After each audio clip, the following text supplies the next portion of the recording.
Hello everyone. If you are new to my channel, then consider liking and subscribing. It will make me feel wonderful if you do it, thanks. By the way, I also have a Luffy fan fiction channel. If you are interested, the link is in the description. Team 8 by Starcan. What if Naruto had been selected for a different team?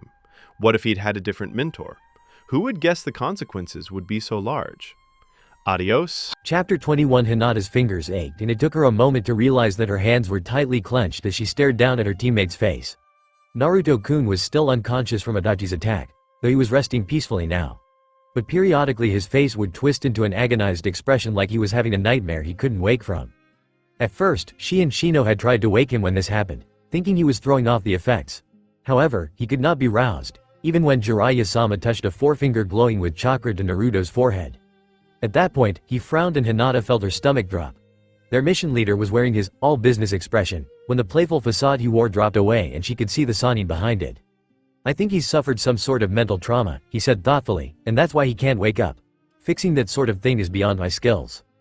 Hinata did not allow herself to gasp. She would not be weak now, not after Itachi used harming her as a threat to manipulate Naruto, along with the news of what he had done to Sensei. Just thinking about that for an instant made her gorge rise, so she ruthlessly suppressed it. Not on a mission. Not when she needed to be strong. Not when people depended on her. "Who can repair such damage?" Shino asked quietly, returning from where he'd laid out the unconscious Uchiha. Using the genin and some shadow clones, Jiraiya had moved them to another inn, undamaged and more secure, faster than Hinata would have believed possible. "Coincidentally, our objective is one of, if not the, most highly skilled medic nin on the continent," Jiraiya replied. "It's not directly in her specialty, but I'm pretty sure she could help. We just need to find her before she leaves town." Hinata spoke up. "Then we must find her, and quickly. Jiraiya-sama, do we really have to stay with the stealthy approach now?" Jiraiya shook his head. "No, not after all the chakra released earlier. She'd have to be blind drunk not to notice it. She's either decided it doesn't involve her or she's halfway to Wave Country by now." Hinata had to steel herself not to flinch at the older man's words. They could not fail, not now, not after everything. Jiraiya was all business now. He assigned Shino to guard the new room he'd rented, while Naruto rested fitfully and Sasuke slept off the beating he'd received. He also left behind a couple of shadow clones and seeded the area with summoned toads of various sizes to keep watch. For some reason he didn't leave any in the room with Shino. Just the two clones. One that monitored Sasuke's vital signs and another that kept watch out the window and periodically jotted down notes, and a thick scroll opened on the table beside it. Hinata thought it was just her imagination, but Shino seemed oddly relieved for some reason. Within minutes, Hinata and Jiraiya had taken to the air, leaping from rooftop to rooftop as they crisscrossed Atafika City. Hinata kept her Byakugan active the whole time, ignoring the slow burning sensation that built up in her eye sockets as she compared every face she saw to the faded photograph Jiraiya had shown her. She refused to be weak, not after everything that happened, but her chakra reserves were running low when she got a glimpse of a blonde-haired woman's face at the very edge of her range. She stopped dead on her next landing, cutting back over 90 degrees to pursue the trace she'd seen. She almost thought she'd imagined it, when she found the woman again kneeling down to throw dice inside a gambling hall. Hinata's relief was palpable, but she was shamed at the way her knees buckled a little as she landed in front of the hall. She was mortified when Jiraiya had to steady her shoulder even as he asked what she'd seen. She merely nodded, unable to speak through her suddenly closed throat, and pointed toward the open doors of the gambling hall. But the white-haired man didn't sneer at her weakness. Instead, he grinned and gave her a nod of acknowledgement. "Good job, kid. I know you're a little young for this kind of place, so stay close to me." With that, he threw open the swinging doors and strode in, bold as daybreak. Tsunade looked down at the dice in her hand and frowned. She'd started winning, just a little, earlier that afternoon. That wasn't so bad, and if anything might get Shizune off her back about the debts she was piling up. But now her dice were on fire. She didn't mind a little luck. Every gambler needed some. But not like this. She'd gone from winning every now and then, maybe coming out a little ahead, to winning steadily. And now it seemed like she couldn't lose, no matter what the odds. And that frightened her. Her luck was a fickle bitch. She could only remember a few times she'd been this lucky. She'd purchased winning tickets in 2 different lotteries on the same day. Another day had seen her draw a royal flush, cold, during a card game with her teammates as they waited for a mission assignment. The lottery results were announced the day her brother Nawaki left for his first, and last, mission. The poker game had been played with Dan and the rest of his team before the mission against Stone that ended his life. So, it was no wonder that a winning streak like this put Tsunade on edge, and brought up old memories, memories that could only be laid to rest with large amounts of sake. She wasn't roaring drunk, but she was definitely speaking louder than necessary drunk. Sake was also good for letting her put off thinking about Orochimaru's offer. Her old teammate looked like he'd seen better days. Missing an arm and one lung somehow damaged by frostbite. He'd fed her some cock and bull story about a jutsu that backfired, but what she couldn't ignore was the carrot he offered. She wasn't sure if this jutsu he claimed to have developed would do all that it promised. But even getting to see them again for an instant would be worth it, even if it meant dealing with a traitor to the leaf. Besides, what had the leaf done for her but give her heartache and pain? She shook her head and prepared to roll again, but a familiar shade of red caught the corner of her eye. Damn! He was still wearing that ridiculous outfit. All she needed to make this day complete was a visit from her other annoying teammate. Ex-teammate. "What do you want, Jiraiya?" she asked in a flat tone as she stood up. No use trying to enjoy her scary run of luck now, not with him watching her and being all subtly disapproving. Like his habits were any better, the damn lecher, even if he claimed he still served Konoha. Her eyes narrowed as they picked out the small girl standing in his shadow. "What the hell, Jiraiya?" she asked. "This isn't the kind of place for someone her age," she scolded. He shrugged in that way he developed that completely infuriated her. It acknowledged that he heard her, he just didn't care. "No older than Shizune was when she left with you," he shot back. "Nice to see you again," he added, nodding toward her assistant, who was holding Taunton, Nawaki's pet pig. "You must be twice as tall as the last time I saw you." "It's good to see you too, Jiraiya-sama," Shizune replied, in a far too respectful tone to Tsunade's ear. Was she getting old enough for his charm to work? Was she brainless enough as well? "Well, that makes one of us that thinks so," Tsunade grated. "What do you want?" she demanded. Jiraiya managed to look hurt, but never lost his teasing grin. Is it too much to want to catch up with an old teammate? Relive the good old days? The old bastard was enjoying this, she realized. There were no good old days, she snapped, just a lot of meaningless death and bloodshed for nothing. The aftertaste of sake faded to ashes on her tongue. Jiraiya sighed in a tolerant fashion that made her want to hit him. "I'll buy you a drink and we'll talk, alright? My treat." Her stomach stewed with resentment, but not enough to turn down a free drink. A few minutes later, they were in a booth at the bar next to Shizune ordered some tempura, hoping as always that a little food would blunt the effects of sake. Tsunade couldn't really resent the girl's efforts to curb the worst of her excesses. Not after all she'd put up with in the past. Her assistant also got some tea for herself and Jiraiya's companion. Peering owlishly at the small girl, Tsunade finally noticed her eyes. A hyuga? And with that unmarked forehead, she was of the main house. As quiet as she was, she must be seething with disapproval. Just like the rest of her stuck-up house. Something occurred to her that instantly put Tsunade on her guard. How many favors had Jiraiya used up in Konoha to secure the services of a main family hyuga just to help locate her? Shizune valiantly tried to maintain civil conversation at the table as Tsunade glared at Jiraiya. Finally, as the first bottle was emptied, Tsunade spoke. "Alright, you didn't come all this way just to talk. What do you want?" she asked bluntly. Jiraiya grimaced. He was always transparent to her, and it always seemed to catch him off guard when she saw through him. "I wanted to ask a couple of favors," he admitted. She smirked. "Here it comes." She raised a hand before he could continue. "I'm not going back," she declared. "I thought I made that clear years ago. That village has brought me nothing but pain." "Look," Jiraiya said, "hear me out. I know why you left, and I understand." "You understand nothing," Tsunade snarled. Damn, now she was getting mad, and nothing burned the sake out of her system faster than getting angry. Jiraiya made a placating gesture with his hands, glancing around as their table started attracting attention from the rest of the bar. "Can you at least just take a look at a genin for me?" he pleaded. He was hit with a genjutsu, a powerful one. "I think it caused some psychological trauma, but it's beyond my skills." Tsunade was a little taken aback, her anger fading. Usually the old fool's pride wouldn't let him fold so quickly. Damn, and she was sort of looking forward to a spat.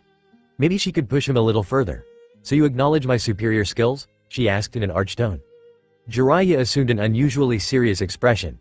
"I have never once questioned your skills with medical jutsu," he said. Okay, so he didn't want to play at all. I see. Still, to bring a patient all this way. Her old teammate's mouth twisted. "Well, actually, he'd come with us, to ask you about something else, when he was attacked," he admitted. Then he quickly added, "That's a separate matter though. We can discuss that afterward. This, well, I'm asking it as a personal favor. I will owe you one." Tsunade frowned. In Jiraiya's personal code, annoying as it was, that was a major concession. Still, better to draw this out and see how serious he was. "I thought I sensed some serious chakra usage earlier. If I wasn't retired, I don't know, tempting as having something to hang over you is. I'm not sure I want to get involved in whatever vendetta someone has against you." Jiraiya's face gave a flash of betrayal that actually made her feel a little guilty. But more surprising was the fact that the little girl who was with him spoke up. "Please, Tsunade-sama, it isn't far from here. The the Hyuga said in a subdued tone. How it must have grated to use such a humble voice. She probably didn't want the mission to fail and let Jiraiya out of whatever concessions he made to get the help of her clan. Well, maybe she could use that stiff-necked pride the Hyuga were known for. Maybe Jiraiya would owe her one. So, you want something from me as well? She asked. Okay. Fine. My assistant Shizune here is getting a little too old to take care of mostly menial tasks. You agreed to be my personal servant for 6 months and I'll see what I can do for this genin. She sat back, gently elbowing Shizune to shut her up. There was no way a Hyuga would agree to. With Jiraiya-sama's permission, I accept, Tsunade-sama. Oh hell. Naruto was normally a sound sleeper, but once he was awake, he was awake. Rousing himself once he was conscious was never a serious chore. And not one usually accompanied by a splitting headache, either. Until now. His eyelids felt like they'd been painted over with glue. Reaching up to rub at them was complicated by the fact that his arm seemed to weigh 1,000 kilos. Before he even got it halfway there, a cool damp cloth had been applied to his eyes, wiping the gummy secretions away. He knew without opening his eyes that Hinata was nearby. He bit back a groan as he tried to sit up, but his body was not cooperating. That wasn't good. Sensei would have his hide if he stayed in bed all day. Kuranai-sensei. Is it true? He tried to ask, but all that came out was a rusty croak. A small, strong arm circled around his head, supporting it as it helped him to sit up. He opened his eyes as she brought a cup of water to his lips. The tears beating up in the corners of Hinata's lavender eyes seemed to already be answering his question. If Itachi had been lying to get him off balance, she'd already be assuring him that their Jonin-sensei was alright. So the even bigger Uchiha bastard wasn't lying. Yuichi Kuranai was dead. Naruto felt his body sag for a moment as despair surged through his spirit. The first adult to take his ambition seriously, and she was gone. No, she was taken. By the Uchiha. Itachi. Naruto felt his formerly sluggish chakra surge. With it came a wave of energy as his normal constitution seemed to kick in. He still felt a general dull ache, not dissimilar to what he'd felt in his arm after he destroyed Orochimaru's curse seal. He guessed that whatever happened after he was knocked out had strained his chakra coils to some degree. Surprisingly, Hinata didn't flinch back as he stiffened. She merely waited patiently as he greedily sucked down the water. She released his head as he sat up straighter and pushed back the covers he was sleeping under. He was relieved to find himself wearing a plain white sleeping tunic. He hoped Jiraiya had changed his clothes though. He glanced around and saw the woman they'd been tasked with finding holding green glowing hands over Sasuke's wrist. It's a simple fracture. He should lay off training for a couple of days to let it finish mending, she announced as the glow faded. The concussion should just be left alone for now. He'll be around in an hour or so. Naruto nodded. It was hard not to hate someone that resembled Itachi, but from what he'd learned of Konoha's recent history, Sasuke really hated his brother. Too bad he wasn't going to get a chance to kill him. Not if Naruto had anything to say about it. The woman who'd been identified in their briefing as Tsunade turned toward Hinata. You seem to have the basics down, she said with a grunt. Hope you plan to get used to taking care of sick people for the next 6 months. Naruto's eyes narrowed as he looked from her to his friend. What does that mean? He asked warily. Sensei was dead, but she was still depending on him to look out for his teammates. In return for my services, Tsunade answered with a smirk, Miss Hyuga has agreed to serve me for 6 months. Naruto scowled and turned toward Jiraiya, whose chakra he could feel loitering near the doorway. Beyond him, Naruto could see the shoulder of Shino's jacket. Just knowing he was nearby made Naruto feel a little better, especially since he was likely listening to everything said for later analysis. The old pervert shrugged. That jutsu's damage was beyond my skills to repair, so I asked an old teammate to look at you as a personal favor. Instead, she asked her teammate for payment. Naruto grumbled and let out a sigh. In a way, this would keep Hinata from having to deal with her father for a while longer. At the same time, he didn't want her leaving Konoha, even temporarily. Of course, if Tsunade came back as Hokage, what about the mission? He asked Jiraiya. The Toad Sanin made a face and straightened up. Tsunade, there's another reason we're in town. We were looking for you. The blonde nearly as surprised as the younger dark-haired woman standing off to the side in a black kimono. You always have an ulterior motive, Jiraiya, that's never changed. The white-haired man ignored the jibe. You might have heard that Konoha was recently attacked, he began. Sensei was hurt pretty badly and lost an arm. He's not dead, Tsunade said quickly. I'd heard he was mortally wounded. No, but his career as a shinobi is over, Jiraiya admitted. He paused. With everyone asleep during the battle, how did you hear he'd been killed? He was maybe a little too relaxed as he waited for her answer. Would she correct him? A wandering shinobi that was in the crowd, Tsunade replied, but Naruto thought her words lacked her earlier arrogance. Before he'd turned traitor, Orochimaru was her teammate, along with Jiraiya, under the old man. If the reports were true about him losing an arm, maybe Orochimaru had sought her aid as well. I see, Jiraiya replied, and Naruto wondered if he'd picked up on that too. Anyway, he sent me to find you and bring you back to Konoha. Tsunade shook her head. As old as he is now, there's no way I could regrow his arm without killing him. The shock from just debriding the stump would. Not to heal him, Jiraiya cut in. He knows he's too old, he wants you to replace him. The room was utterly silent for a moment, before Tsunade let out a contemptuous snort. Do you really think I'm that stupid, you old womanizer? She accused in a harsh tone. Or is this one of your moronic jokes? No joke, Haim, Jiraiya answered in a serious voice. His posture even straightened a little. He thinks you are the best choice to lead Konoha and rebuild its strength. After all Tsunade shook her head. No, it's impossible. I refuse. With every word, she shook her head harder, her words growing angrier. You'd have to be an idiot to want that job. In Naruto's defense, it should first be noted that he had made great strides in controlling his temper since his academy days. Kurenai-sensei's lessons featured multiple examples of shinobi in the past who had let their anger override their reason, often with tragic and messy results. On the other hand, Naruto had also recently suffered the loss of that same sensei, been subjected to a psychologically damaging S-rank genjutsu, was just informed that his best friend had sold herself into servitude to get a healer to repair the damage, and finally watched someone be offered the one thing he desired as long as he could remember, and reject it utterly. It's really no wonder at all that he snapped. Idiot? He demanded. The only idiot I see here is you. Watch it, brat. I just fixed you and I can unfix you just as easily. I'd like to see you try it, you old hag. Naruto smirked as her face colored. You didn't become a prankster of his skill without knowing how to home in on people's weak spots. If they were on the same genin team, she had to be as old as Jiraiya. To look as young as she did would require a genjutsu of some sort, which meant she was sensitive about her age. Senpai, no, the dark-haired woman cried as Tsunade gathered herself to lunge at Naruto's bed. We can't afford to pay for damages again. All right, Shizune. Tsunade snarled. Outside, you little snot, unless you were afraid to take your medicine. Fine, Naruto spat, grabbing the clothes piled beside his bed and marching toward the bathroom. He was just glad his convalescent wear included pants or it would have spoiled the effect. He came back out in less than a minute, having quickly made certain everything was in place.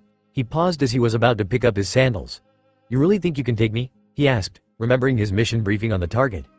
With one finger, she snapped, turning away from Jiraiya who'd evidently been trying to talk her out of something. She stomped through the doorway and out into the hallway. The toad Sanin rolled his eyes and shook his head, mouthing something that looked like blondes. Naruto grinned a little as he caught up to her. Why don't we make this a little more interesting? He asked as he and the medic Nin led an odd procession toward the hotel entrance. Tsunade's eyes narrowed. What stakes? She asked. If I win, you come back to Konoha, Naruto said. No way, she refused, shaking her head. So you're afraid you can't beat me? He taunted. What happened to one finger? Her eyes narrowed and Naruto was amazed he didn't burst into flames. Fine, she snapped. You know, I'm surprised you didn't ask me to forfeit your teammate's 6-month debt, she jabbed back. I guess the mission is more important than your teammate to you, and people wonder why I left. Not at all, Naruto shot back. I just want what's best for her. He paused. She probably didn't protest the debt too much, did she? He taunted. What's that supposed to mean? Tsunade demanded. Nothing you won't find out after you arrive in Konoha, Naruto assured her as they stepped out into the street. You are really getting on my nerves, boy, she snarled. Naruto turned back toward her after stepping off 10 paces. And you called my Hokage stupid. He snarled back as his eyes narrowed and he formed the ram seal. Taju Kage Bunshin no Jutsu.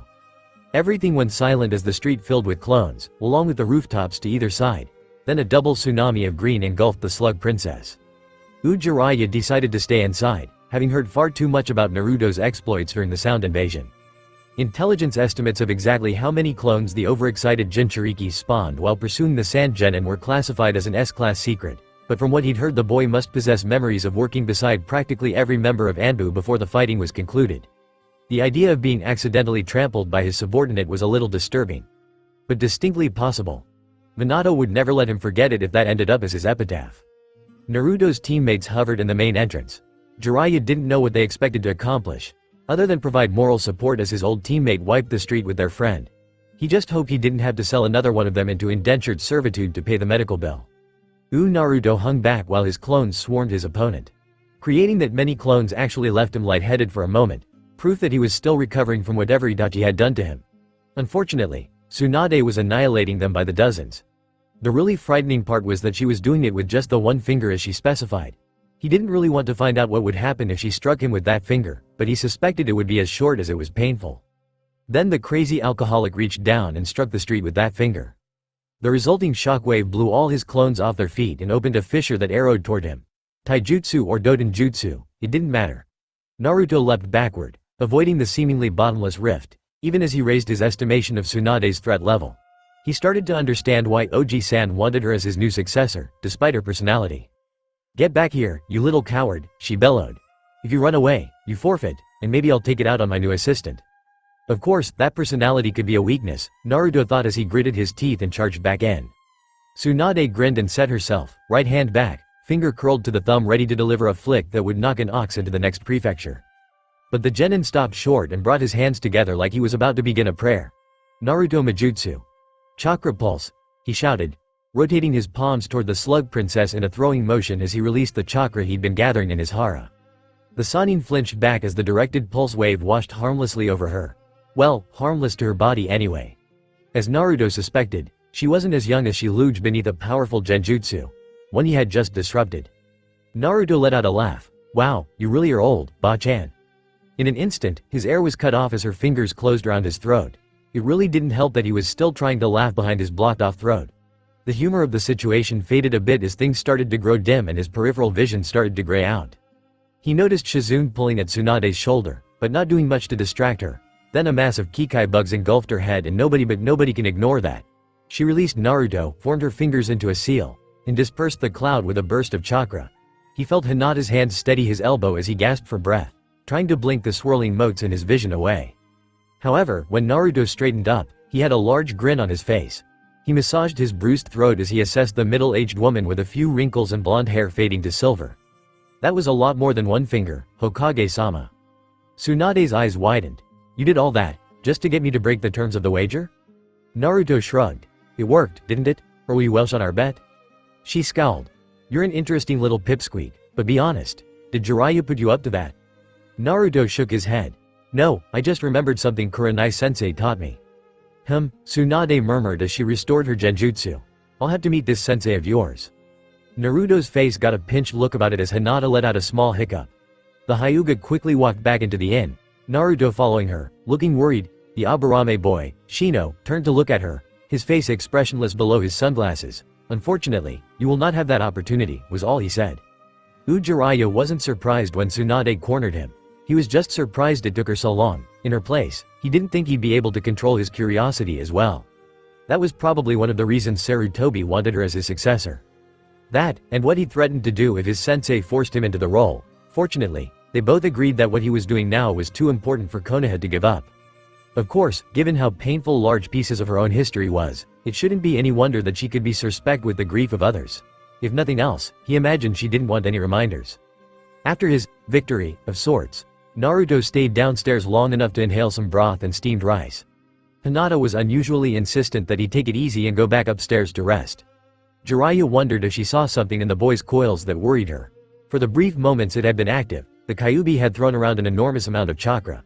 If the brat wasn't so insanely tough, he'd be more worried about permanent damage. With the Aburame backing her, the Hyuga prevailed upon Naruto to return to his room to rest. Shizune followed along to supervise and Jiraiya found himself sitting at the bar next to an irritated Sannin. "Mind explaining what the hell that was all about?" she demanded after ordering another bottle of sake. Jiraiya sighed. Their Jonin sensei was Uchiha Kurenai. Just passed the exam a few months ago. Uchiha Itachi tried to kidnap her, probably to use as bait for Naruto. Something went wrong and she was killed. We found out when they showed up here to try and grab him anyway. Tsunade let out a sound somewhere between a grunt and a groan. S-class or not, it takes a lot of balls to try and use a Jonin as a bargaining chip. Jiraiya nodded. The Aburame boy, Shino, says she managed to break one of Itachi's unbreakable genjutsu. He probably killed her to make sure she didn't tell anyone how. Damn, Tsunade cursed. You ever meet her? Jiraiya nodded. What was she like? Tsunade asked. He had no idea where this was going, but decided to play along. Besides being scary smart, stubborn, opinionated, and vindictive, she hated my books without reading a single one. Tsunade let out a snort of amusement. On the other hand, he continued, she was very focused on her genin. And it shows. She took 3 kids, one of whom barely passed the graduation test, and got them functioning at Chunin level or higher in just a few months. He didn't need to see her raised eyebrow to sense his teammates' disbelief. No joke. If the exams weren't interrupted, both boys would likely be wearing Chunin vests. The girl got knocked out of the preliminaries by her own cousin, a Jukin genius. Naruto returned the favor during the finals. Is he? Yeah, he's his. Not that it's hard to tell with the way he looks and that hair. Sensei said he's been telling everyone he was going to become Hokage since he learned what the word meant. First thing after graduation, his new sensei asks if he really wants to be Hokage, and then tells him what he needs to start doing to get there. Crazy brat started training 16 hours a day, and by the exams he's learning a ranked jutsu and took down a Hyuga prodigy using taijutsu. You sound pretty proud of him, Tsunade said thoughtfully. Almost all the bitterness had leached out of her voice, and Jiraiya wondered if she was remembering her lost little brother, Nawaki. I am, he admitted, not that I have a right to be. Everything he and the Hyuga are, is mostly her doing. Now I have a question for you. What is it? She asked, her face guarded again. Are you going to abide by that wager? She gave him a flat look, but his own expression didn't soften. I'll think about it, she finally said. If nothing else, I should go back and see how bad a job they did healing Sensei. I might hear what he has to say. She shook her head ruefully. I can't believe I let him sucker me like that. Jiraiya smiled. That was more of a concession than he'd been expecting. These kids were good luck. Or maybe they reminded her. Speaking of suckers, Tsunade continued, breaking through his sake-fueled reverie. What is going on with that girl? Is she really a Hyuga? Jiraiya's mouth puckered, like he tasted something foul. I don't know all the details, he began, but I think you actually did her a favor. Sasuke woke up shortly after they returned to the room. He abruptly sat up, glancing around wildly, then holding his head and groaning. Hinata advised him of the analgesic powder Shizune dissolved in his water and suggested he drink it all. The last Uchiha looked like he wanted to protest, but his mouth stilled when he saw both Naruto and Shino staring at him. The air in the room was tense. It wasn't full of killing intent. Not quite, but if emotions had smells the room would reek of them. Naruto figured it was probably a good thing Shizune was off feeding the pig. It would likely be going crazy in here by now. Sasuke sat up, drawing his legs in until he was sitting cross-legged on the mattress, holding his water in both hands as he slowly sipped it. Finally, he finished the water and spoke. I acknowledge your grievance against my clan, Sasuke said in a formal voice, reciting words that Naruto wondered if he'd memorized at some point. If his father was clan leader, had Sasuke already been in training on such formalities? He dismissed the thought as irrelevant, but stopped. It was something Kurenai-sensei would have wondered. Uchiha Itachi is a traitor to both Konoha and to the Uchiha clan, Sasuke continued, his voice flat, almost monotone. But he is still of my blood. I will kill him and avenge Yuhi-san along with all of the others, this I have pledged. His black eyes didn't meet theirs, instead staring off into the distance. Naruto realized, with a chill, that Sasuke wasn't really talking to them. His true audience had been dead for years. We accept your declaration, Shino said after a moment. It is widely known that Itachi does not act as an Uchiha any longer. You have also made it clear you plan to end his betrayal. Naruto turned to look at Shino. Was Sasuke seriously thinking they'd go after him because of normal crap just to make sure everyone knew where they stood? Impolite or not, he wasn't going to let this pass. That's only if we don't find him first, he warned. Sasuke looked like he was about to say something, but held his tongue. A muscle jumped along his jaw and Naruto wondered if he was remembering how it got broken. Good enough. It was a subdued group that left for Konoha the following morning. Naruto found that a good night's sleep had washed away most of the lingering aches, except for the hollow throb of grief in the pit of his stomach. It seemed almost a betrayal to sleep peacefully after what had happened, but Hinata had mentioned that was probably his body recovering from what had happened. It surprised him, just a little, that she'd known what he was thinking after he woke up. But then again, she'd always been good at reading him, much better than he could read her. He grimaced as they walked down the street after checking out. She was a much better teammate than he was. As upset as he was, though, Naruto still felt uneasy for other reasons. As they left Atofika City, he thought he could feel unfriendly eyes watching them. With a few discreet hand signals, he alerted his teammates, but none of them could detect any hostile presences. Orochimaru Domo, Kabuto whispered, his head inclined respectfully, are we just going to let them leave? Now is not the time, the snake Sanin ground out, masking his killing intent only with great effort. They were hundreds of yards from the road, under a camouflage jutsu, but he still had to be careful he wasn't detected by his old teammates. Against both of my former teammates, especially with only one arm, I would be at a disadvantage, and I doubt you could stop that genin team by yourself. They are just genin, sensei, Kabuto murmured. They had seemed slightly competent to him when he encountered them during the Chunin examination, but surely not that much of a threat. At least one of them should be a Chunin, Orochimaru snapped. And the three of them were impressive when I was testing Sasuke-kun. Don't underestimate them. Kabuto ducked his head in apology. Besides, I don't want to risk any damage to my future vessel, the Sanin continued. Soon we will see if he will seek me out, given the proper inducements. With a new body, I'll have 2 arms again. Pity. I was so looking forward to corrupting the slug princess. Clouds were gathering overhead as they arrived back in Konoha. Conversation had been sparse on the return leg of their mission, which suited Naruto's mood. That was probably just as well, given the pace the 2 Sannin said. Even Shizune seemed a little short of breath as they descended from the tree line at the gates to Konoha. The Chunin on gate duty snapped to attention immediately. Jiraiya-sama, the Hokage requests that you report to his office immediately. Ero Sennin just nodded dourly as they passed. Tsunade didn't even acknowledge the guards. Naruto knew from her reluctance that something was wrong with her, or at least with her past. He just hoped the old man could talk some sense into her. Naruto felt many eyes upon him as they made their way to the Hokage's tower. It was a little unnerving at first, until he remembered Sensei's lessons and tried to view the situation from their point of view. The death of a Jonin in a public place wouldn't have been kept secret for long, especially if she was going to have a public funeral as her rank required. From his peripheral vision, Naruto noticed that most of the scrutiny seemed to come from older villagers and shinobi, ones who likely knew he was a jinchuriki. So they were watching to see how he reacted. Maybe they were worried he would lash out in anger at Sensei's death. Naruto almost snorted in amusement. Like he would demean her teachings by ignoring them now. He kept his face as impassive as possible. He would do his duty and make her proud, wherever she was now. He could do no less. Jiraiya lingered at the back of the group. He didn't really think Tsunade would cut and run now. If nothing else, curiosity would keep her for a little while. Instead, he wanted to keep an eye on the kids without being obvious about it. The Hyuga's body language and posture were a little off. Given her reactions when the Hokage announced her stay with Kuranai was coming to an end, that was no surprise. The Aburame was as impassive as any of his clan when in public view. He was a little surprised to see a slightly sarcastic temperament displayed in private with his teammates, but he figured no one could remain stoic all of the time. He remembered putting together a dossier on the boy's mother before Shibi returned to Konoha from his posting. It hadn't looked like it at first, but her influence still might breathe some life into the Aburames before that emotionless exterior they cultivated made them truly inhuman. It was Naruto that was the real surprise. After his rage at Kuranai's death nearly unleashed the Kyuubi on Itachi, Jiraiya wasn't expecting the boy to hold it together this well in the village. Instead of glaring or even visibly grieving, he was just as impassive as the Aburame. Rather than being impressed, this made the Sannin a little worried as they entered the tower. He wondered if the boy's former teacher had the opportunity to speak to him about dealing with loss. Some might admire Naruto's ability to keep things bottled up, but Jiraiya considered them fools. He needed to talk to him, and soon. Unfortunately, that wasn't to be. The old man looked like utter hell, and Tsunade looked like she wanted to throw everyone out of his office so she could examine him immediately. Team 8, Jiraiya informs me that you are already aware of what happened, correct? Sarutobi said, ignoring Tsunade's glare for the moment.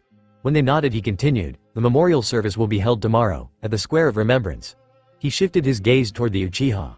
Shino, your father confirmed that he'd granted permission for your trip, and Sasuke, you were well within your rights. But in the future I would request that you inform the Hokage's office if you see the need to travel outside the village in the future. Jiraiya's practiced eye caught the Uchiha's shoulders slumping a little in apparent relief. Surely he didn't think the village council would let the Hokage punish him too sharply, but then he remembered rumors about Kakashi's new training style. Maybe he was hoping the Hokage's acceptance of that legal fiction would keep him on the Jonin's good side. Then again, if the stories about Kakashi were true, leaving to warn a classmate of danger was one of the few reasons he might accept for being absent without leave. Then the genin were dismissed, while the Hokage asked his former students to stay. Jiraiya gritted his teeth and complied. Maybe he would be able to find his godson afterwards. Naruto went to bed early that night. He wasn't hungry and even skipped stopping at Ichiraku's after they'd been dismissed from the Hokage's office. Of course, going to bed didn't mean sleeping. Instead, he lay on his familiar old twin bed, staring up at the ceiling in the dark. He couldn't stop visualizing what had happened. Had it hurt? Or was it too fast for her to feel anything? Did Sensei even have time to realize she'd broken one of the so-called invincible genjutsu? He hoped she'd at least had time to know that, but he'd never know for sure. He twitched as the latch on the window in his living room clicked. In a flash, Naruto was on his feet with the kunai he kept under his pillow. He peered through the slit of his not entirely closed bedroom door. The mane of white hair identified the bulky man climbing through his window. Not that anyone not a shinobi would be calmly climbing through a fifth-story window like that. If you're here for anything besides cup ramen and old mail, you're going to be disappointed, Naruto said flatly as he walked into the living room in his pajamas and nightcap. I'm too old to take Raya shot back, not at all surprised he was detected. He straightened up and looked Naruto over, raising an eyebrow. You look like a fish is eating your head, he said after a moment of staring at Naruto's nightcap. It was a gift, Naruto said defensively. He thought the Hokage had left it on his doorstep one morning, but he'd never known for sure. "So what can I do for you?" he asked.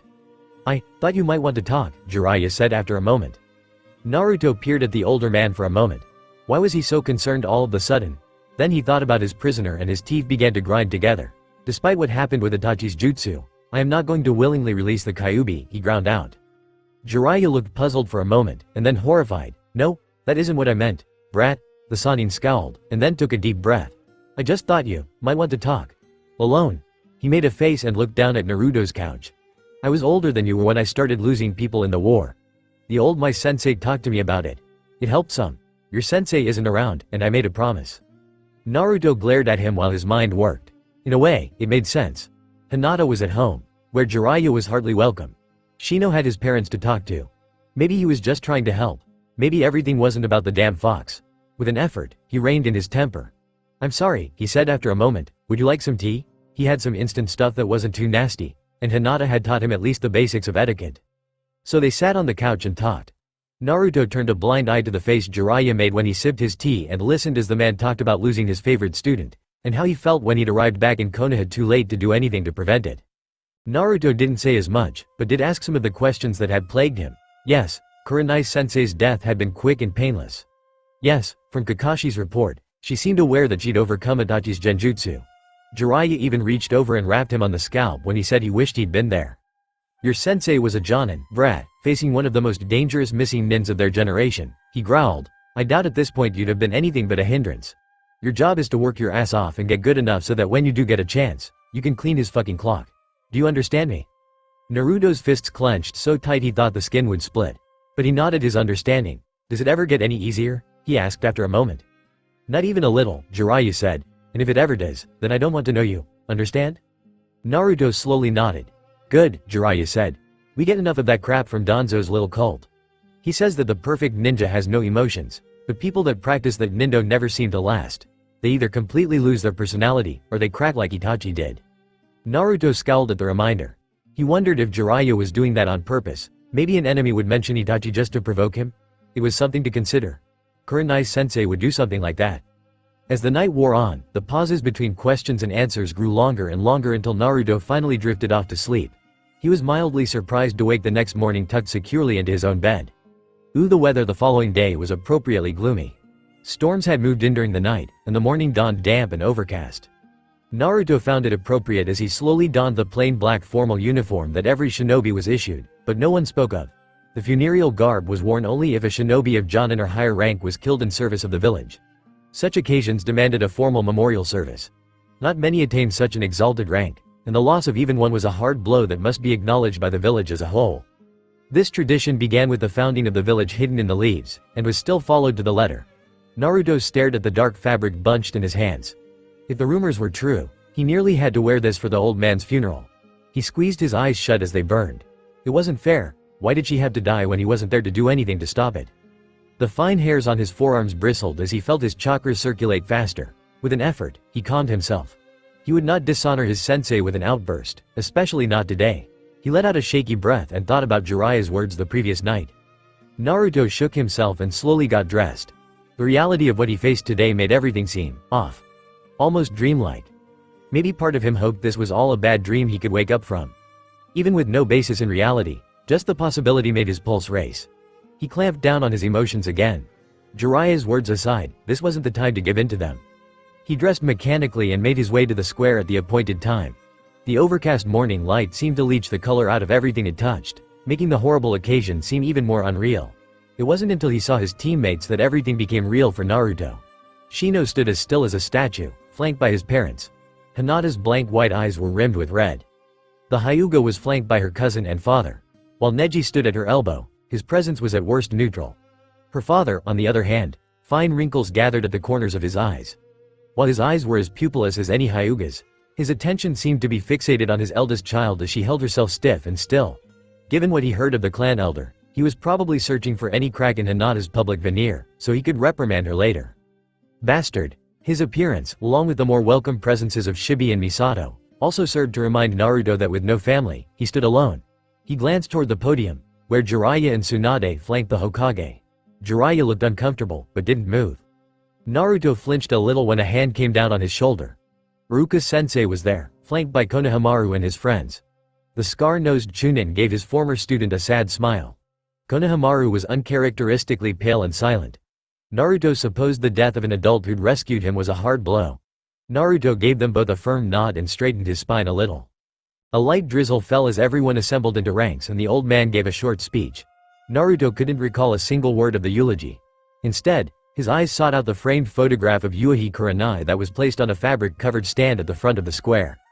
Naruto wondered if she knew what this picture would be used for when it was taken. Her brows were slightly drawn together in a frown of concentration, her features displaying the ferocious intelligence with which she approached everything. Sensei didn't accept mysteries in life. Everything could make sense, and would make sense if she had enough time to figure it out. The realization hit him like a kick to the stomach. Now she had no more time, and she wouldn't be figuring out anything else, ever again. Whatever she had that let her see him, see the real him, and believe in him, that was gone, gone forever. He didn't even realize he'd fallen to his knees until the damp pavement soaked through the fabric. Hinata had managed, with some subtle assistance from Neji, in avoiding her father for most of the previous evening. The tradition required the clan to travel to the memorial service as a group. She felt her father's eyes on her the entire way. She didn't know if he knew about her pledge to Tsunade-sama yet. She imagined not, since he hadn't said anything to her yet. It hadn't occurred to her at the time, but on reflection knew he'd take offense. Surprisingly, she didn't care. There were plenty of reasons she'd done it. A ploy to get the FUD in the village. A desperate desire to see Naruto restored to consciousness. But in her heart of hearts, Hinata knew the truth. The moment the older woman had suggested her fee, Hinata immediately accepted because she knew it would be 6 months that she wouldn't have to return home. To a place she no longer saw as home. She inhaled slowly, willing her hands to still the trembling that threatened to show. If she wasn't working 24 hours a day, she would still be able to see Naruto. Training with him would only make her a more valuable servant, so Tsunade probably wouldn't object. Her objections made sense, unlike others. Not having to go home, still being able to see Naruto and Shino, it would be almost as good as the time she spent with Kuranai-sensei. Hinata swallowed, the skin around her eyes growing fever warm. The time she'd spent, convalescing, after she was discharged from the hospital was one of the best times she could remember. The only times that approached it had been when she was very young and her mother was still alive. Father was distant, but not the looming angry presence he was now. He seemed content to leave her to her mother. A mother that didn't seem distressed at Hinata's shyness. She and Sensei had talked for hours, especially that first night. Their first conversation after her fight with Neji had left them awkward, with things between them that could never be unsaid. But Sensei had explained why, and her reasons made sense. Hinata was horrified at her teacher's predictions of Naruto and Shino's actions if she had found the death she sought. But at the same time, a small corner of her soul wondered aloud at the thought of anyone valuing her life so much. Their talk had consumed the entire evening and left Hinata drained of energy, but as she dropped off to sleep, she also felt lighter in spirit than she could ever remember. After that, they were more comfortable around each other, like some barrier had been broken down. Kuranai-sensei was very rigorous in her supervision of Hinata's breathing exercises, but her supervision was interspersed with praise, rather than reminders of the foolishness that led to her injury. It bothered Hinata so much that she finally asked Sensei about it. "Hinata, you know what you did wrong. What good would it do to keep reminding you of it?" Kuranai had asked in return. It was such a simple question, but it stopped the Hyuga girl in her tracks. What good did it do? What good did it do when her father berated her over and over for every mistake? What good did it do when he reminded her of her failures before every match with her sister? What good did it do to make sure she was always aware of what a failure she was? No good at all. Then why did he do it? Hinata clenched her fists at her sides as the eulogy ended. The weather finally broke, a soft drizzle falling on the assembled mourners. She looked at the portrait of her sensei, and recalled their last private conversation. Sensei had told her how proud she was of her recovery and the way she'd helped her teammates. Then she asked her specifically to watch out for Naruto. That puzzled Hinata, as by now she was sure he was the better fighter. But Kuranai simply smiled and shook her head. "That's not the kind of help I think he needs the most," was all she said. Hinata still wasn't sure what that meant, but since then she'd seen how badly he'd been affected by the news of Sensei's death. Not all hurts were physical, and it scared her a little to see how badly it cut into him. Her Byakugan was not active, but motion at the edge of her vision still caught her attention. She swallowed hard as Naruto's legs buckled and his knees hit the pavement. Ruka-sensei squeezed the boy's shoulder, but Konohamaru glanced around, looking a little panicked. Hinata was moving before she even thought about it. She felt her father's eyes boring into her back, but nothing in the world would stop her from fulfilling Sensei's last request. Naruto swallowed the hot bile burning the back of his throat as he felt the sense of loss roll over him. If this is what it led to, maybe that Danzo guy wasn't as stupid as Jiraiya thought. He simultaneously wanted to scream, throw up, and run over and tear that casket open. He wanted to see Kuranai again, and shake her until she woke the hell up and… His jumbled thoughts cut off as a small but strong pair of arms wrapped around his neck. His head was cool from the steadily strengthening rain, but his eyes felt hot and his vision was too blurry to see now, but he knew it was Hinata, and her father was going to freak out on her and…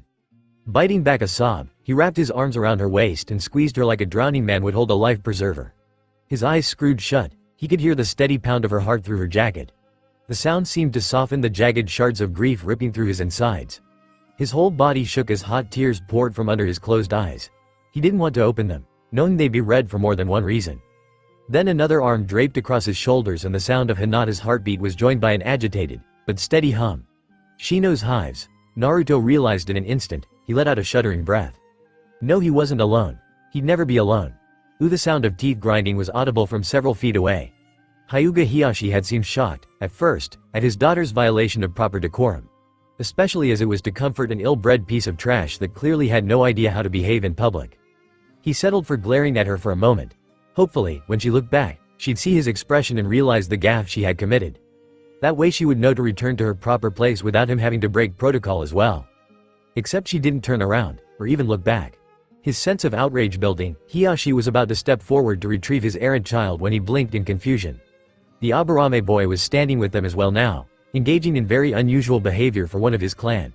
Had that wretched brat infected his entire team with the seeds of madness? He shook his head. That was a problem for the boy's parents to deal with. He had his own daughter to discipline.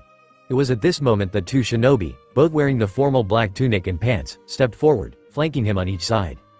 Hiyashi froze at the sudden violation of his personal space. He could banish them in an instant with a kaiden, but to do so now, for anything less than an actual assassination attempt, was unthinkable. And that was a remote possibility, at best, as he recognized both men. To his right, Hitaki Kakashi spoke first. His lips barely moved under his ever-present mask, but the words were clear. Appropriate weather for a funeral, he said. I suppose, Sarutobi Asuma rumbled, a little louder. Rather not have any at all.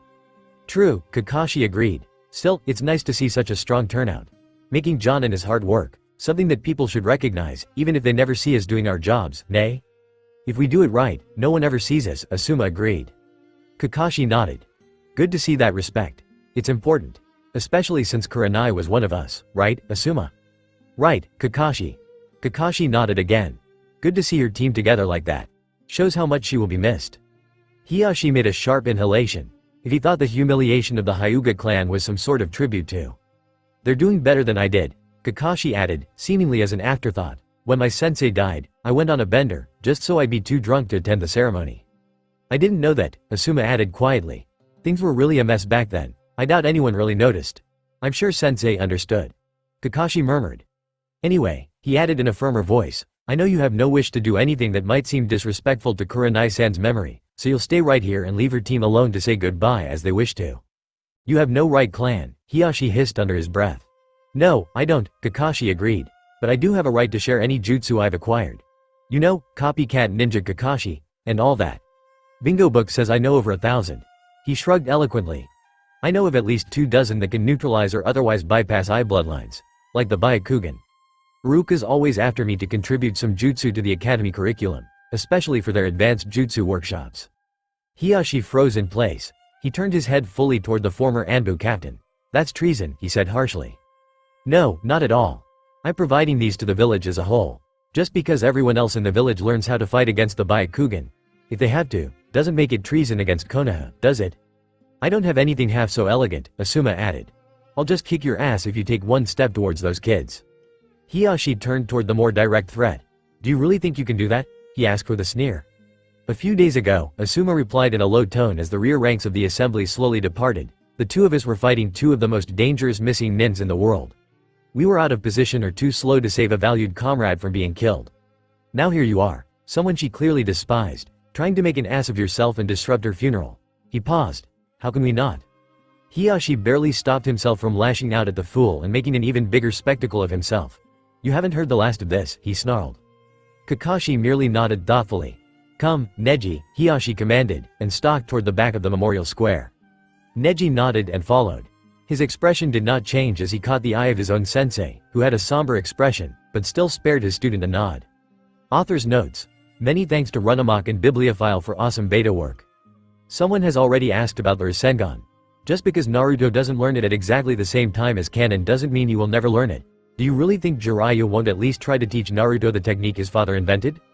On a side note, I have a short story that's been published in Jim Bernheimer's Horror, Humor, and Heroes, Volume 2. New Faces of Fantasy. I'll put a link in my profile if anyone is interested in checking it out. Chapter 22. Standing out in the rain, getting soaking wet, was the last thing you needed in your condition, Tsunade said with a frustrated sigh. It was necessary, her old sensei replied. We cannot afford to show any weakness until your position is secure. She ground her teeth, but didn't let her concentration falter as she laid a hand, glowing with green healing chakra, on the old man's back. The jutsu was designed to boost his immune system, even as it reduced the inflammation in his lungs. He still wasn't fully recovered from the hypothermia and loss of his arm, and after the memorial service, he'd come down with a cough. It was mild enough at the moment, but she wasn't about to take any chances. Her sensei was an old man, and he'd abused his body one too many times after coming out of retirement.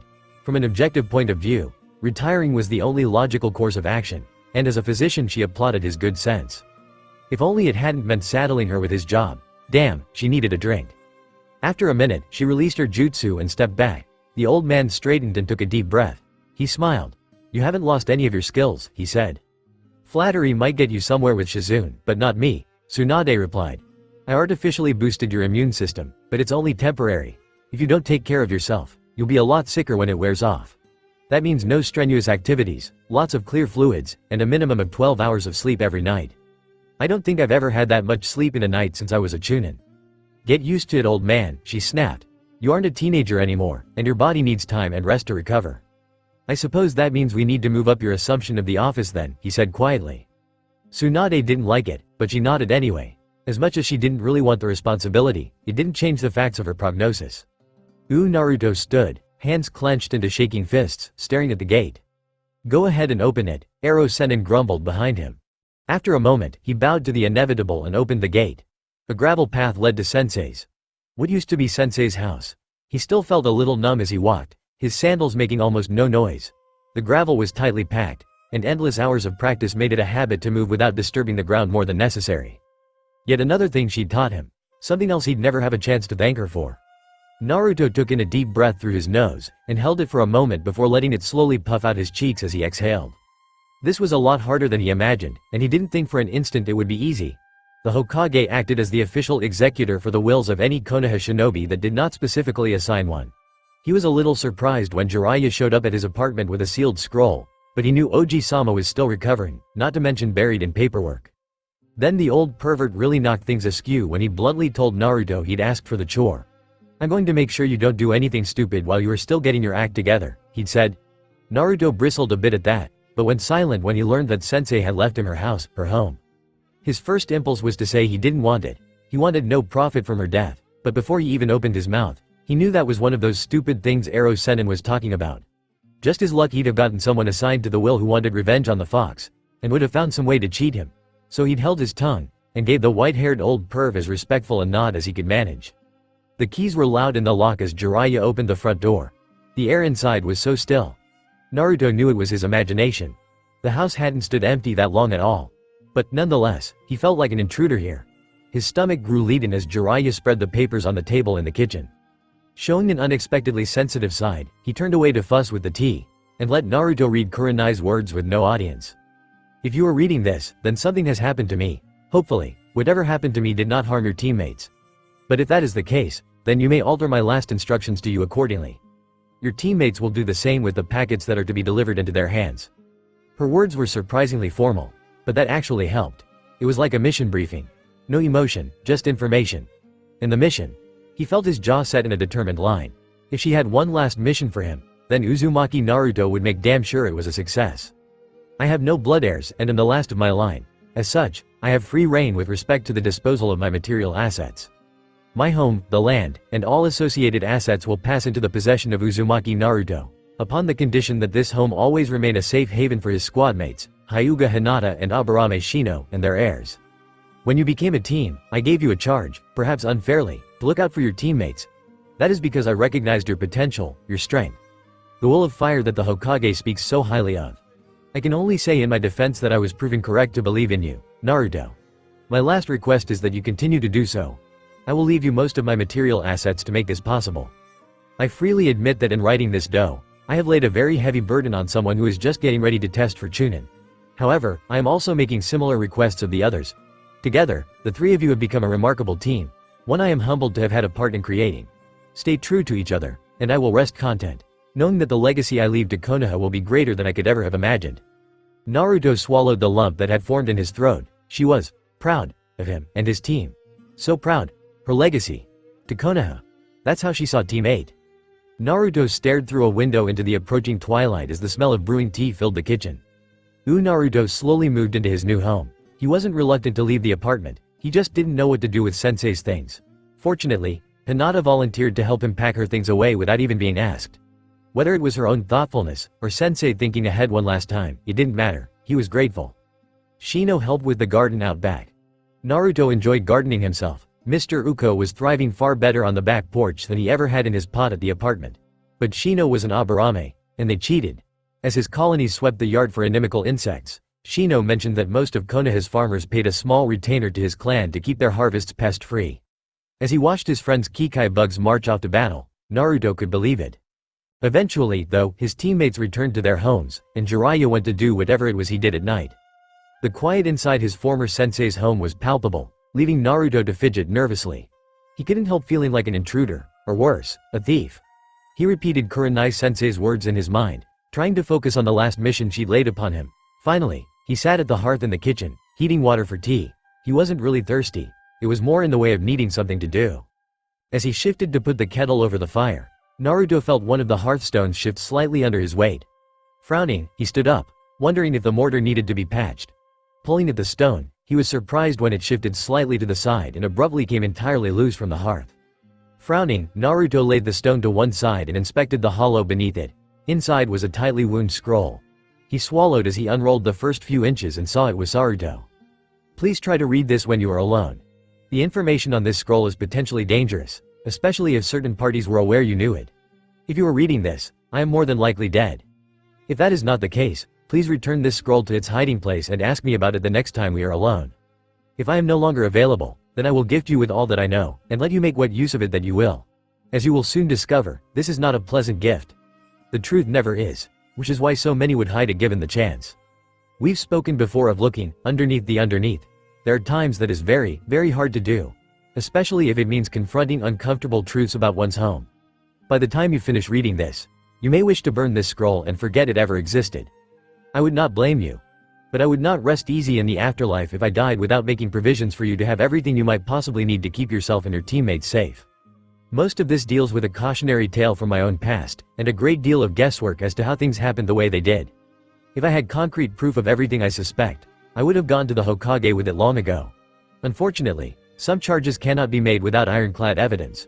Do not blame Hokage-sama for this. It is for the good of the village. The focus of this sorry tale is my genin squad under Kobaru-sensei.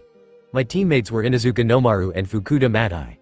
Nomaru was a member of the Inuzuka clan, and embodied their best and worst traits. He was brave, loyal, brash, and a little conceited.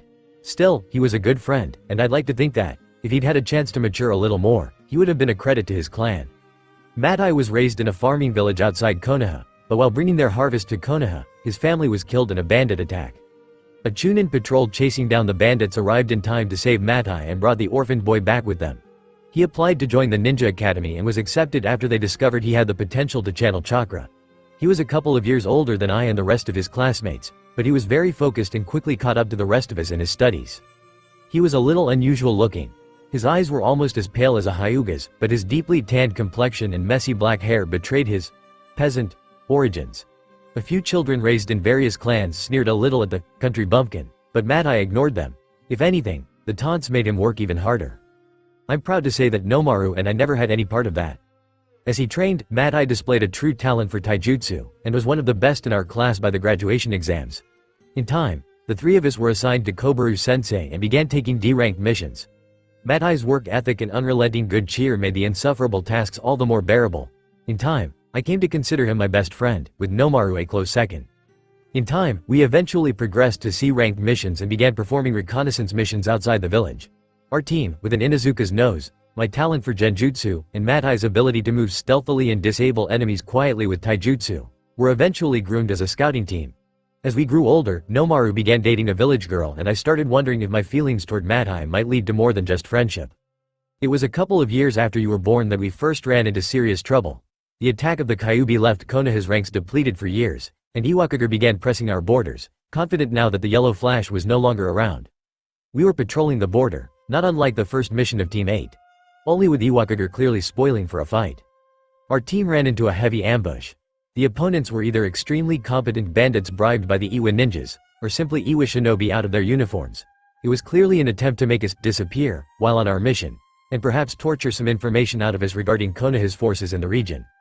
We were trying to fight free, but it was heavy going. Nomaru was wounded early in the struggle, and Kobaru-sensei was half carrying him as we tried to disengage. The enemy was using a lot of smoke grenades, which suggested they were really Iwakager shinobi. Most Iwa ninjas mastered the ability to locate their enemies from the vibrations of footsteps in the earth. We were surrounded by billowing smoke, with enemies leaping out of the murk, trying to kill us, then leaping back. Some nights, I still dream about that fight. As we were about to break into the clear, I saw the smoke part and a bandit with a spear leapt out to spit Matai like a game bird. I was glancing back at him as this happened, and I suppose something in my expression gave it away. The instant before the blow landed, Matai's eyes turned fully white and the veins all around them began to bulge outward. He twisted forward at the waist to evade the spear point, even as his right hand reached behind him and grabbed the spear shaft just past the blade. He yanked the spear forward as he spun and slammed his left fist directly into the surprised bandit's jaw, dropping him to the ground. We eventually made it back to Konoha, though Matai suffered from headaches most of the way. Needless to say, after our report, there was a lot of interest in a genin that suddenly manifested a working Byakugan. The Hyuga clan demanded an investigation of how their bloodline had been spread outside the clan.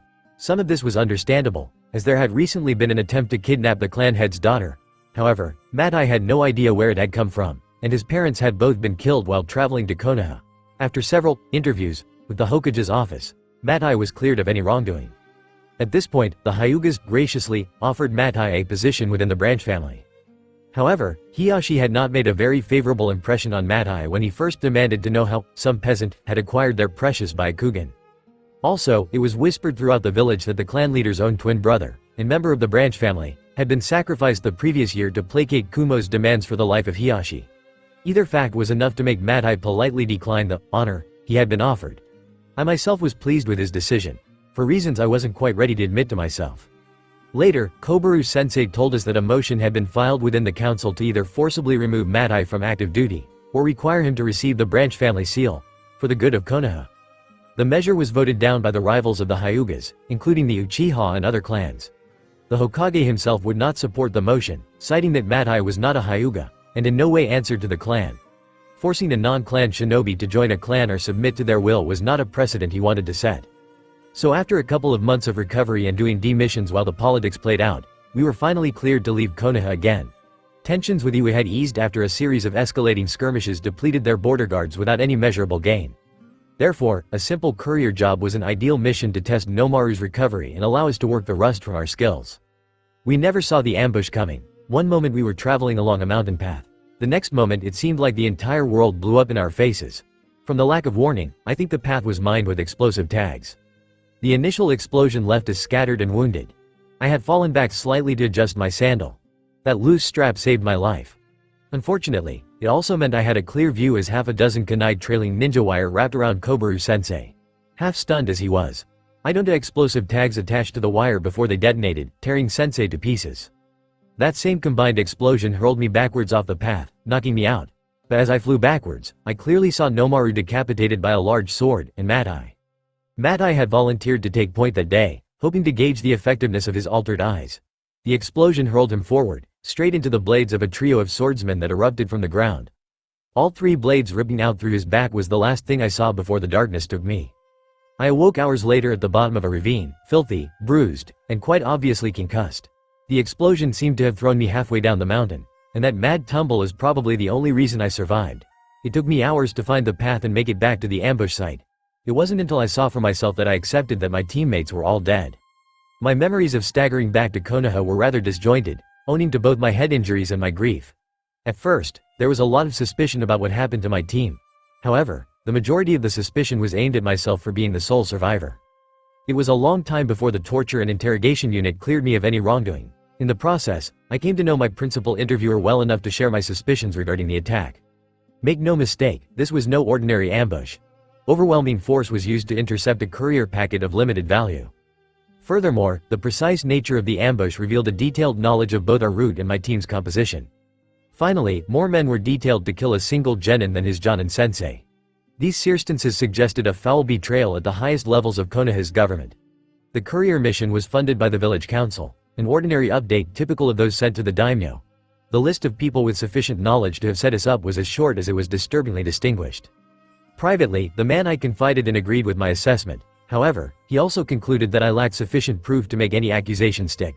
Worse, if I revealed my suspicions, it would likely only be a matter of time before I too suffered a tragic accident and was killed in action. So I held my tongue and kept my ears open, seeking the other pieces to the puzzle, hoping against hope to someday have justice for my slain comrades. Justice for a friend who might have become more someday. But justice for the slain is not why I have told you of my suspicions, Naruto.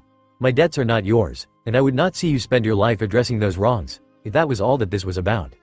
Ever since I returned to active duty, I kept my eyes and ears open for any hints of conspiracies or treacheries within the leaf. Recently, those efforts have finally borne fruit. You're aware that we have noticed a pattern of villagers seeking to servant the Hokage's law regarding your prisoner. What you may not be aware of is that some of this seems to stem from a faction within the village council that seeks to isolate you and place you at odds with the rest of Konoha. This is in direct opposition to the Hokage's directives regarding how you are to be treated. At best, this is an attempt to undermine his authority. At worst, it is blatant treason. If you were not the type of person I am honored to call a student, they would have turned you against Konoha long ago. Of course, a group willing to commit one treachery likely has committed others, such as murdering a genin to spite the Hokage for ruling against their demands. I recently shared my observations, scant as they are, with one other. Amino Iruka is an eminently sensible man, and clearly has your best interests at heart. He has been assisting my investigation, and will continue if something happens to me. Please confide in him if you learn anything that you think might help. Aside from seeking justice for yourself, the other reason I wish to tell you of my past is as a cautionary tale. The forces that arranged Madai's death are quite formidable. Even with your incredible progress, it will be years before you can do much to confront or confound their schemes. Worse, you, and more importantly your teammates, are likely more vulnerable in some ways. I suspect that the chief architect of Madai's death was the same man that was stymied in his attempts to force Madai to join the Hyuga branch family and be branded with the caged bird seal. Hyuga Hiyashi, Hinata's father. I do not know the man well, but nothing I have learned suggests he possesses any scruples that would have stopped him. His thirst for the Hyuga to maintain a monopoly on their bloodline is boundless. On several occasions he has displayed a degree of ruthlessness that makes me think the worst of him. At one point, Naruto, you asked me if there was something wrong with Hinata's family. At the time, I was bound by promises of confidentiality, and furthermore had no desire to break Hinata's trust. But with my death, I can do no more for her, and so I will answer your question. Yes, Hinata's home life is at best abusive. I will milk her convalescence for every day that I can keep her from returning to that poisonous environment. The way Hiyashi treats his daughter is monstrous, and I would like nothing better than to see him rot in hell for that alone. As best I can tell, her missions with Team 8, and especially her training with you, are the sole bright spots in her existence. Please look out for her, Naruto. I know you are devoted to both your teammates, but Shino has a supportive family and a girl I would be proud to call daughter has nothing. If you are reading this, then I am dead, and can do nothing further to help her. It is not fair of me to do this, to lay this haze upon you, but desperation makes tyrants of us all. My only solace is that I can see how you care for her, even if you do not realize it yourself. You may not be able to recognize it because of how you have been treated all your life, and I damn the council once again for that. But she is just as clearly devoted to you. She loves you, Naruto, like she loves no one else in this life. Treasure that, and treasure her, please. Protect her from her father. Protect yourself from all the forces arrayed against you. These are nigh unto impossible tasks, but you do have a few allies. The Hokage cannot show overt favoritism, but he has displayed a willingness to assist you when he can. I've already mentioned Iruka. Your oafish godfather, while he has done things I disapprove of, does have his reasons. He will help you, within his own limitations. Finally, your teammates will give emotional support, even if they are unable to help in more tangible ways. I would give anything for 5 minutes with my lost friends. I only hope to see them again someday. Again, I apologize for the burdens my death has forced me to shift onto your shoulders. I am comforted by the knowledge that the future Hokage of Konoha will have the strength to do what I was unable to manage. You convinced me of your destiny the first time we talked at Moritaki's, Naruto. But know that I am already proud to have had you as a student, and as a friend. I am sure that you will become one of the greatest Hokages. Kuranai Tsunade's inauguration as the Godem Hokage was a relatively subdued affair. The village was still repairing damage from the aborted invasion, and the guest of honor didn't exactly feel like celebrating the assumption of a job she didn't really want. To Tsunade, becoming Hokage meant dealing with a series of headaches, such as the clan leader raising his voice in her office. "I understand your concerns, Hiyashi, but the bargain was struck before I ever agreed to return to Konoha," she began in what she hoped was a placating tone. Obnoxious as he was, the fool wielded a lot of influence with the council and the daimyo. Furthermore, her duties will now facilitate plans I and my predecessor have debbed in training. While my heir is needed to fulfill certain duties within the clan, Hiyashi began smoothly after making a visible effort to calm himself. "I doubt she would be of much use in such a sensitive capacity. You would do far better to utilize someone with natural ability in that area." "I think you misunderstand me, Hiyashi-sama," Tsunade replied with a smile. The old fool had stepped right into her trap. "That's precisely what I don't want. I have been away from Konoha for many years, and I understand that the quality of the academy graduates may have changed over the years. Hinata's efforts to learn medical jutsu, no matter how fruitless, will give me a yardstick with which to calibrate the training times for the actual program. If I used someone who actually possessed any talent, it would skew all of the results.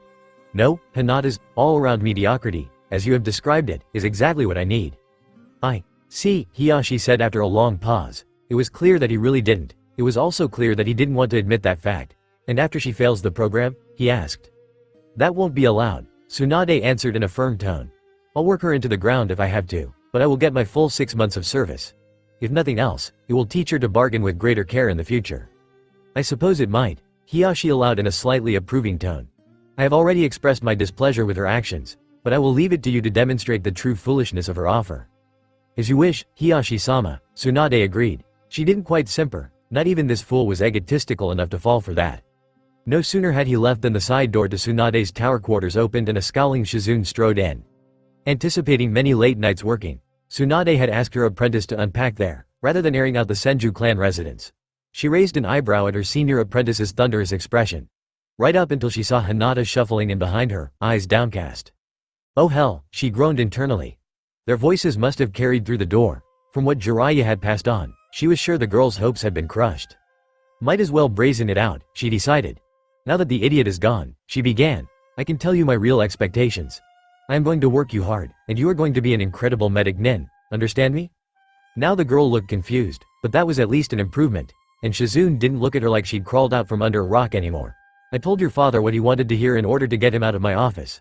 Killing a clan leader in my first week as Hokage sets a bad precedent," she announced breezily. "Your chakra control is almost as good as mine when I was your age, and you have at least twice the stamina I did. What the hell kind of training did Hiyashi have you doing?" "Ah," Hinata began, looking like her head was spinning from having her expectations flipped around. "I believe most of that was from training with Naruto." "Really?" Tsunade asked, smirking, "and what kind of training is that?" Hinata blushed suddenly, and Tsunade felt a twinge of guilt. This kid was really too easy to wind up. "Mostly taijutsu sparring. Some chakra control exercises too. We also work with Gai-sama and his student Rock Lee." Tsunade vaguely remembered hearing Maida Guy's name some years ago. Something about a genin who passed his Jonin sensei's personal test by the simple expedient of wearing him out to the point of acute exhaustion. "Well, whatever you're doing you should continue if you can." The shy Hyuga's expression immediately brightened at that. "You'll spend the afternoons working with Shizune at first, and assisting her with her rounds at the hospital," the Hokage continued. "At some point, provided you are progressing adequately, you will be assigned to other teams or to ad hoc groups for support. This will give you experience working with a variety of personalities and skill sets." "What about Team 8? Hyuga Hinata asked with a frown. Tsunade sighed. "Officially, it was dissolved with the death of Uchiha Kuranai. However, all three of you are performing at or near Chunin level already, so it doesn't make a lot of sense to reassign you to genin teams that have lost a member. You would unbalance them, and they just have to replace you again when you are promoted." She paused. "I'll be working out individual solutions for your teammates, just as I have for you, understood?" "Hi, Hokage-sama. Ooh, I appreciate you and your wife's flexibility on this issue, Shibi," Tsunade said with a smile. "Your request was only logical," the Aburame replied in even tones. "Shino's personal development is best served by specialized instruction, but his professional advancement is best served by working with a group. And what better group than individuals he is already accustomed to working with? I agree, but with the scheduling issues he may not be able to complete missions with them as frequently as before. It might also be good to get him used to working with some of the other genin teams." "Your point is well taken, but financially, He is not as dependent as others upon his mission income. A pause. He has also invested a good portion of his earnings, with an eye toward long-term returns. That's prudent, Tsunade nodded, slightly taken aback. How much had those brats made on missions already? But from what I understand, very typical for Shino. We are pleased with his development as well, Shibi agreed. Ooh, look Tsunade. I'll get right to the point, Jiraiya began. I want Naruto as my apprentice. Okay, I know I haven't been here for him growing up like I should have been, the old lecher admitted with a grimace, but I'd heard some ugly rumors that needed chasing down, and I thought the old man had things under control. Well, now I know better, and I can't leave him alone. Okay, I've got a lot of things I can teach him, things he needs to learn, Jiraiya continued, clearly not listening yet. His father's jutsu, for one thing. And maybe how to get a handle on the fox's chakra without hurting himself. Okay, Tsunade replied, her teeth starting to grind. I know you don't think much of my sense of responsibility, Jiraiya plowed on, but he's my godson. And I made a promise to his Jonin-sensei as well. Damn it Jiraiya, I said yes, now shut up before I kill you, Tsunade yelled. The toad hermit was gone before the Chunin guard even got the door open. Naruto looked up from his instant ramen. Could you repeat that again, please? He asked in a subdued voice. Jiraiya frowned as he leaned back from the kitchen table. I said, the Hokage has assigned you as my apprentice. Exactly what does that mean? Jiraiya's frown deepened. Most genin would give their left arm to train under someone as awesome as the toad hermit. Why would his godson act like it's a punishment detail? It means, you will be getting one-on-one instruction with me. I have a lot to teach you, things I doubt you've even heard of. We'll be doing some missions together, and I'll show you what it takes to develop and maintain the biggest covert intelligence network in the elemental countries. Missions? Naruto asked, but what about Team 8? Jiraiya let out a sigh. Naruto, Team 8 officially ceased to exist when, you know. Naruto scowled. Jiraiya noticed a muscle twitching along his jawline. Just like Minato, on the rare occasion when his former student got really angry. That's the official rule, Jiraiya continued. You can't have a genin team without a Jonin-sensei. And officially, you three are as much genin as I am a celibate monk. Anyone reading your files knows how well you three work together, so you'll probably be called together for missions on a regular basis. Jiraiya took a sip of his tea as Naruto subsided a little. He hadn't promised, not explicitly, but he wasn't comfortable drinking what he really wanted to. Not-in may have had a stick up her ass, but he didn't want to dishonor what was effectively a last request. Too much bad karma, especially for someone in his line of work. You know, if the exam hadn't been interrupted, you and maybe Shino would have made Chunin for sure, and your genin team would have been split up. That said, most Chunin have mission profiles they're better at, and people they're used to working with. That's why you tend to see the same shinobi working together from time to time, no matter what their rank is. Naruto looked thoughtful. So, this kind of thing would have happened anyway, but we'll still end up working together a lot. That's why she asked me to promise. Promise? Jiraiya asked. Naruto looked down at his steaming cup. To look after my teammates. Jiraiya squelched a flash of irritation. Kurenai really had no business laying that kind of burden on a genin. He wondered if she'd done it for other reasons. Maybe to focus someone who was a hell-raiser in the academy, according to his files. He'd never know. She knew how the system works, Naruto. I'm sure she meant when you all were on missions together. Anyway, it looks like you've got everything here squared away, so we're going on a training trip in 2 days. Pack for an extended mission with resupply en route. Extended mission? Naruto asked. How long? About 6 months, Jiraiya said. I need to introduce you to my contacts, so we'll be moving around a lot at first. I also have some advanced jutsu for you to work on. 6 months? Naruto exclaimed. But, I can't. If this has anything to do with the Hyuga girl, Jiraiya continued, you wouldn't be seeing much of her anyway. What do you mean? Remember that 6 months of service she owes the Hokage? Jiraiya asked. She still owes it, and Tsunade's going to get her money's worth. Between making her learn medical jutsu and working at the hospital. Well, she's going to work her so hard that she'll be sleeping on a cot in Shizun's room at the tower. Naruto scowled at first, then his face cleared as he made the connection. Jiraiya couldn't fault the kid's reasoning ability, but his poker face needed a lot of work. I see, the blonde said after a moment, and Shino? He'll be working with his mother and father on their techniques, when he's not doing missions.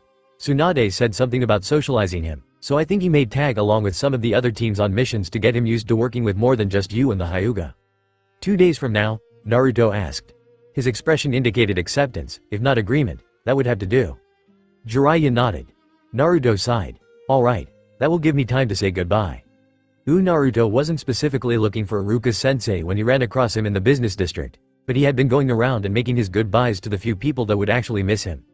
Ikutaro the tailor even sold him some spare fabric he could use to patch his uniforms if he managed to damage the tough fabric in the field. He was about to call out to his old academy instructor when he noticed the slightly furtive air about the Chunin as he hurriedly made his way down the street, rifling through a stack of papers. Naruto paused, wondering if this had something to do with what Kurenai had mentioned in her letter. He hoped not, especially if it was supposed to be secret. Fortunately, Iruka wasn't dumb either. He was, however, very distracted, and didn't notice Naruto tailing him through the crowded streets of the district. The little lessons he'd picked up from Kurenai-sensei were second nature by now. Don't make eye contact. Don't maintain a constant distance. Do vary your course so it only roughly parallels the target. It was too bad he didn't have anyone else to switch off with to better avoid detection. Fortunately, detection wasn't an issue. Normally, Iruka-sensei was more on the ball than this, so Naruto knew he had to be pretty worked up over something. This was a good thing, because Naruto completely broke his tradecraft when he saw Iruka duck into a store that sold fancy ladies' underwear. Naruto immediately checked himself for signs of a genjutsu, even pulsing his chakra for a bare instant at the lowest power he could manage. No resistance. Shaking his head in disbelief, Naruto ducked into an alleyway and hanged into the form of an attractive younger woman, who then sauntered up to the shop and lingered near the doorway as she inspected the display models in the window. He felt vaguely perverted staring at the lacy bits of fabric on display. None of it looked even remotely comfortable, and he didn't even want to think of what Jiraiya would say if he could see him now. But for the most part, his attention was focused on his hearing, and the faint voices drifting from within. An older female voice was winding up the end of a formal greeting to, "Iruka-sama? What the hell?" "I received a flyer in the mail, regarding the, Iruka began hesitantly. "Oh yes, Iruka-sama, do not worry, we will have workmen here tomorrow to replace the sign." Naruto glanced up at the sign over the door. Pandora's Secret. "I have completed all of the other paperwork, including renewing the business licenses with the new name." There was a rustle of paper. "I will have everything taken care of for our grand reopening next week." "No, I think you misunderstood, Hodako-san. I meant that it was supposed to remain a secret. I've already mailed flyers to all our regular customers," the old lady continued, giving no sign of having heard Iruka at all. Maybe she was hard of hearing? "Oh no," Iruka gasped. "Oh, it's all right, Iruka-sama," she consoled the Chunin. None of those Obito seemed at all upset. This has been Pandora's Secret for over 20 years now. It was time for a change. And the new name, it's just a little hint of naughty, it makes the older women smile and the younger women blush. You should make sure you are here for the grand reopening sale, Iruka-sama. A nice young man like yourself. It's a crime you don't have a girlfriend or three. Maybe that's why when you lowered the rent you wanted the shop to become Iruka's secret," she asked in a sly tone. "No," Iruka burst out. "I meant it was supposed to stay a secret. Never mind, Hodako-san. I need to get to my appointment. I'll see you later." "Oh, I need to get a picture, for the sign, Naruto had to step quickly to the side to avoid being bowled over by the fleeing Chunin. Feeling merciful, Naruto followed the fleeing shinobi for half a block before calling out his name. Iruka froze in place as Naruto dropped the henge. The Chunin had an embarrassed smile on his face as he turned around. Naruto didn't say anything. He just raised an eyebrow. The fact that Kurenai-sensei would do the same thing when she caught him doing something foolish gave him a pang. But thankfully the pain was starting to dull. He'd like to think she'd appreciate how he was handling this. "This is all your fault, Iruka blurted out. Naruto just looked at him silently. Iruka sighed. "I probably should explain," he finally said. "You want to go to Ichiraku's?" he asked. Naruto nodded happily. "My treat," Iruka added. Naruto froze as a chill went down his spine. Something was wrong. Ooh, of course, all things are relative, especially when you are wrapped around several warm servings of miso ramen. "Wait," Naruto interjected. "I knew you made a lot of money betting on the finals. Did you invest in an underwear store? And you called me a pervert for SXY no jutsu when I was your student?" Iruka sputtered. "It wasn't like that at all. We just, nearly bankrupted several of the Hyuga elders." Naruto's eyebrows went up. "They bet that much?" he asked. "We got very, very good odds," Iruka explained with some satisfaction. "And they definitely didn't want it to get around that they couldn't pay their debts. So some of the compensation came in the thoughts?" Naruto asked. "Liens, debts owed by third parties, and the deeds to various properties around Konoha," Iruka explained. So that's why you now own a panty store?" Naruto asked in a loud voice, making Iruka cringe visibly. "Hush Naruto," the Chunin snapped, "or I won't pay for your ramen." Naruto grinned. Okay, he agreed in a quieter voice, "but if you were so embarrassed, why did you have that old lady change the name?" "I didn't," Iruka protested. "I saw how she was getting overcharged a little on her rent, especially compared to the other shops on that block, so we renegotiated. Ayame and I don't have time to worry about other businesses," Tucci added as he refilled Iruka's bowl. Uruka-san was nice enough to take on most of the non-liquid assets as part of his share. Uruka looked down. "It's only fair," he protested. "I'm the one that didn't think to stipulate cash only when they settled up." Tucci waved that off with a ladle. "From what I understand, that would have just made you look suspicious in their eyes." Besides, Ayame added as she carried a stack of dirty bowls to the sink, where a short girl with long, curly brown hair was up to her arms in soapy water. Shinobi acquiring a business get a small tax break on the purchase. When they'd arrived at Ichiraku's, Naruto had learned that business had increased so much since the invasion that Tucci had to hire Yame's friend, Aldrea, to help part-time with the cleaning. Uruka shrugged. The law is supposed to make it easier for ninja to retire when they get too old for active duty or if they are permanently injured. "So you gave her a break on the rent if she named the store after you?" Naruto asked, getting back to his original question. No, Uruka protested. "I just asked her to let it be our little secret. I didn't think her rent was fair, but I didn't want every business owner trying to renegotiate their lease. But I don't think she understood me. Her store was originally named Pandora's Secret and instead of leaving me out of it, she renamed it to Uruka's Secret." His shoulders slumped as Ayame doubled over in peals of laughter. Naruto smiled as he looked away. He had just the picture to make a copy of for Hotako-san. The former Team 8 met at Moritaki's the night before Naruto and Jiraiya were to depart. Surprisingly, Naruto had suggested the more upscale restaurant, having bid goodbye to Ichiraku's the day before. The owner was quiet when the genin entered, but he accompanied the server that brought their food, carrying a small bottle of sake. The bottle of high-quality rice wine contained just enough for 4 saucers and a toast to absent friends. 1 saucer was left, untouched, in front of an empty chair. Naruto was a little startled when the retired shinobi poured out the 4th serving, but his silent nod was all it took for him to make the connection. Naruto barely noticed the taste. The conversation over their food was awkward and stilted. There was a lot that needed to be said, but no one seemed to be able to find the words. Finally, Shino broke the silence that had descended. "I find myself surprised at how uncomfortable this meeting has become," he observed. "Prior to graduating from the academy, I would not have considered this interaction strained, since it served little true purpose. However, since joining Team 8, my standards for social interaction have risen accordingly." Naruto shrugged. "In other words, you've gotten used to dealing with us." "That is factually correct," Shino allowed, "but insufficient. I have raised my expectations for what would constitute a satisfactory interaction, and I find the current situation less than acceptable. This is especially true given the company in which I find myself. We are usually more comfortable around each other," Hinata agreed. "It's hard to find something to talk about," Naruto admitted, at least without bringing up Kurenai-sensei's death. Shino finished for him. "Yeah," Naruto replied as Hinata frowned a little. Shino nodded. "I am of 2 minds regarding this issue. On the one hand, I feel privileged to have known her. On the other, I find her absence most disturbing. I expected to go through the normal grieving process and arrive at a nominal psychological equilibrium. Instead, I find myself snapping back to earlier stages at seemingly random times. It is most vexing." "I'm doing the same thing, Shino," Hinata added quietly. "This happened after my mother died. I think it's normal to be this way." "It doesn't help that they are splitting us up," Naruto groused. "The Hokage's reasoning is sound," Shino replied. "Our development would best be served by individual instruction at this point." "Maybe I don't care about that," Naruto snarled. "I don't want to follow some path like a puppet. I want to be packing up for another extended recon patrol. I want to look forward to Hinata's deer skewers. I want to get bored and spar with you after we set up camp for the night. I want to meet new people that don't look at me.